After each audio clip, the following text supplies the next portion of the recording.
Switching to a higher fat, lower carb diet trains your body to burn fat for fuel, your own fat.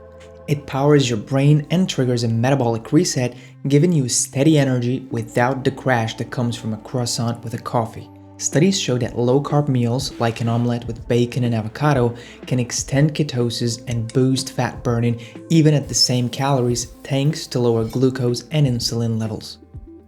But does that mean you have to drop your buckwheat and swap for avocados? Not so quick. Let's look at it. What does low carb even mean? Like, how low is low carb? That's the thing when you're talking about metabolic health and fat loss, it's completely relative. For an athlete that is resistance trained or endurance trained, 120 grams of carbs, that's a meal that spikes their glucose to around 110, 120. For an older sedentary individual, that same 120 carbs can spike glucose to 180 or 200, which is a lot.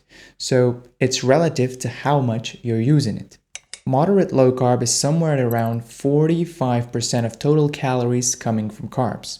Low carb is around 20 to 35%, and keto is the lowest carb diet out of all, which is about 5 to 10% of calories coming from carbs. Assuming you have an intake of 2,000 calories, that would equate to, for moderate carbohydrate, around 225 grams of carbs. For low carbohydrate, around 100 to 150 grams of carb, and for a keto diet, around 40 to 75 grams of carbs per day. What you must understand though is that context matter, how metabolically flexible you are, and if you're an endurance trained athlete or you have more muscle mass, you're going to be able to handle glucose better. Quality matters way more than just quantity.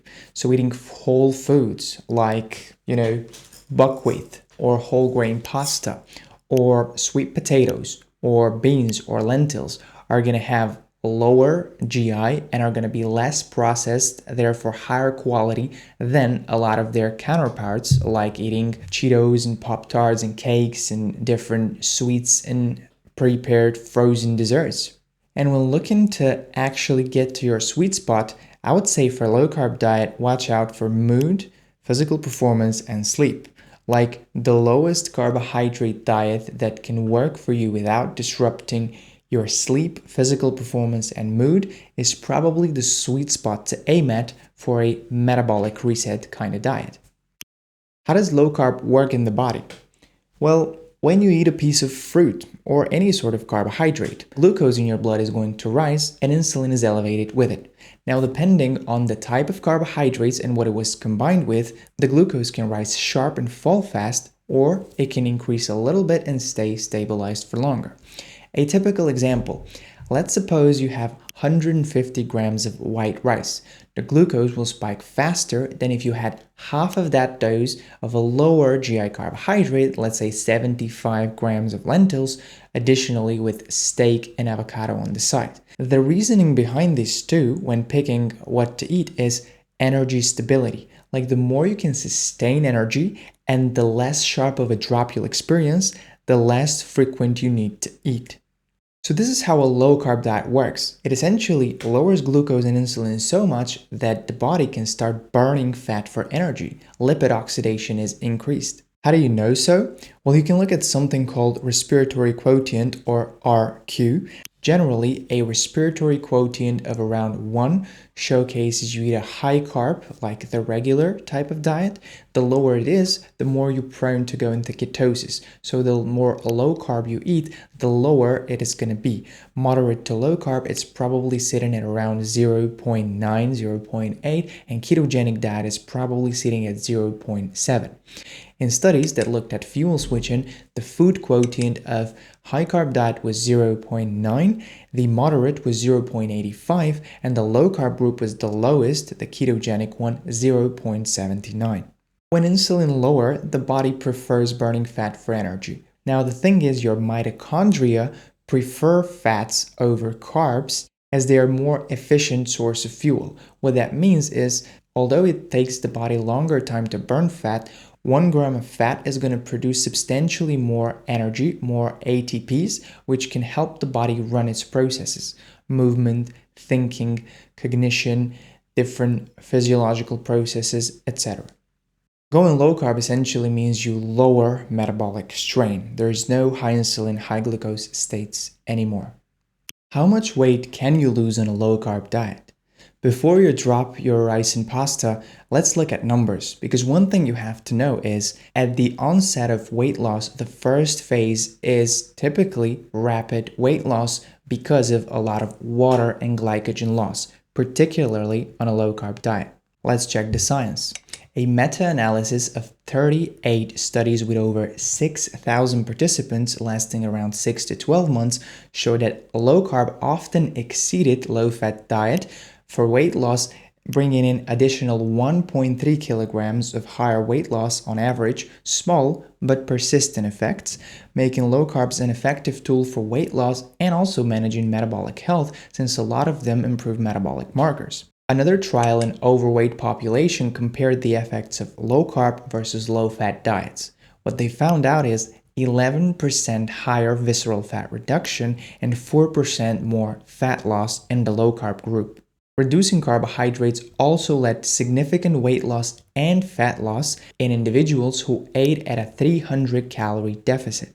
After about 2 to 3 weeks of adaptation, the keto diet led to an increase in metabolic rate, so it burned about 100 to 150 more calories daily at around an average of 20% of calories coming from carbs. Body fat loss in a ketogenic diet was associated to higher fat-free mass loss, so they did lose a little bit of muscle, but also higher protein utilization. How much fat can you lose on a low-carb diet is highly variable and dependent on your starting baseline point. However, think of it like this. If you go on a deficit alongside low-carb at around 500 to 750 calorie daily deficit, you're about to expect a fat loss of around 0.5 kilograms per week. So that would make goals of losing 6 to 10 kilograms, which is around 12 to 20 pounds for 6 months, so half a year period, feasible for most people, particularly for overweight people. What you have to understand though is that after the rapid weight loss phase in the beginning, which has to do with glycogen and water loss, there comes a little plateau because metabolic rate slows down a little bit, and also your body is smaller, it doesn't need as many calories. But generally, even at the same calorie intake, EU caloric intake, low-carb or ketogenic diets show multiple benefits for weight loss, fat loss, but especially in the realm of improving metabolic health and metabolic function, like utilizing glucose better and oxidizing fats more effectively. If you're interested in diving deeper into the 3 factors for body recomposition, I have a very simple explanation that covers things like training, protein intake, and total calorie intake in this Substack post. Go at keystovitality.substack.com. Now let's see who benefits mostly from a low-carb diet. First, people with metabolic dysfunction.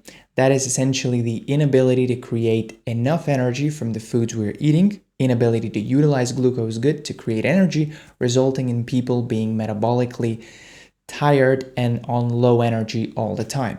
Second, insulin-resistant people who would typically have higher visceral or central adiposity, people with higher fat stores, people with higher blood sugar or higher blood pressure can see some potential benefit from a low-carb diet. Carb-addicted people who are sort of addicted to eating pasta and rice and bread and desserts all the time can actually have a pretty good solid metabolic reset from a low-carb.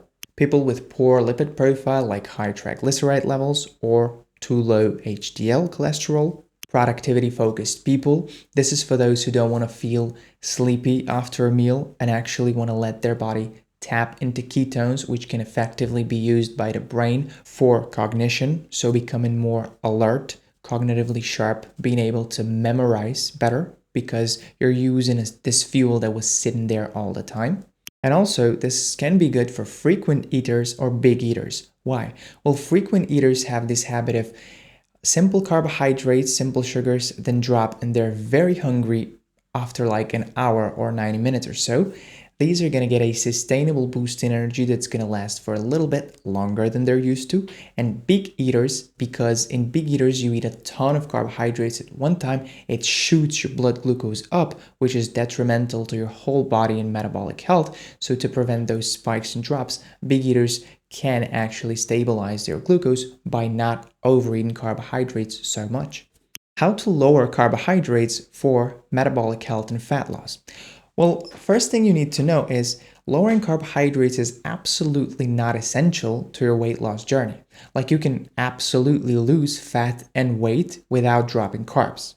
However, when you look at the problem deeper, the machinery that creates energy is ineffective.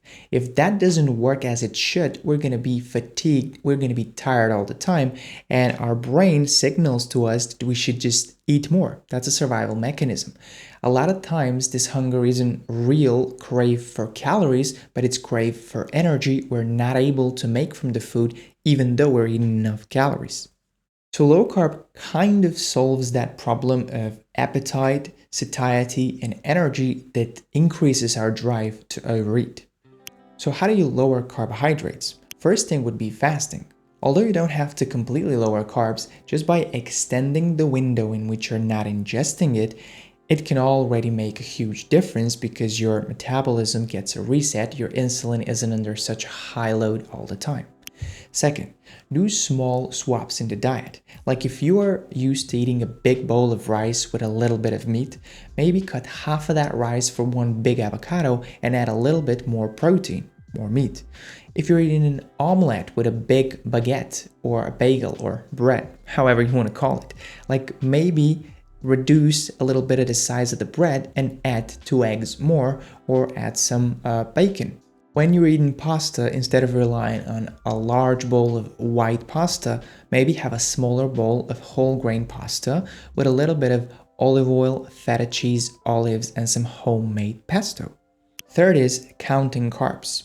Now, I know what you're thinking. Oh, I don't want to do it. It's so much work to count what I eat. But trust me, when I did this the first time, I only did it for 3 weeks. And after that, it was golden. I knew exactly how many calories or carbs I was eating without having to assess every meal. Because reality is, you're really eating 5 to 10 meals at most. And if you can stick with it for 3 weeks, you can see the biggest pain points, the biggest problems in your diet, and then you can actually find a way to reduce those, to swap them for better options. Timing is also very important. You shouldn't eat a ton of carbohydrates before sleep and spike your glucose then. Also, if you have to eat a big bowl of carbohydrates, it'd probably likely be better absorbed if you eat it around your training time. So maybe 3 hours within, before or after your training, is where your glucose sucking ability is the highest. The muscle is just hungry. It just wants to swoop it up. It's ready to replenish glycogen.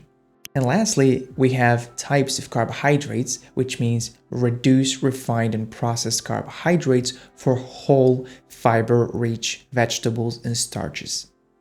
If you're interested in fat loss, you're going to want to watch the next video where I go over this super ketogenic breakfast that helps you extend your fasting into ketosis and allows you to keep on burning fat and also think a bit sharper without having to drop carbs completely or fast for a very long time. It powers your cognition, stable energy without significantly raising your blood sugar.